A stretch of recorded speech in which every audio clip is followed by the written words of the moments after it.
উপরে আগুন দিয়ে।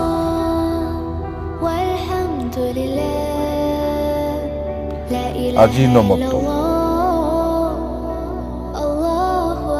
দেওয়া হলো।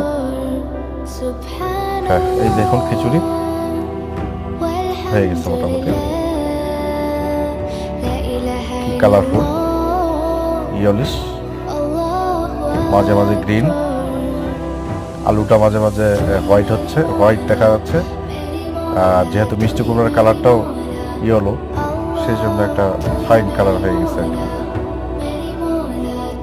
লবণ একটু কম বলতেছেন, যেহেতু রমজান মাস তাই লবণ আর একটু দেওয়া হচ্ছে আর কি। যদিও লবণ আমরা একবারই এখানে ইউজ করি, কিন্তু একজন বললো যে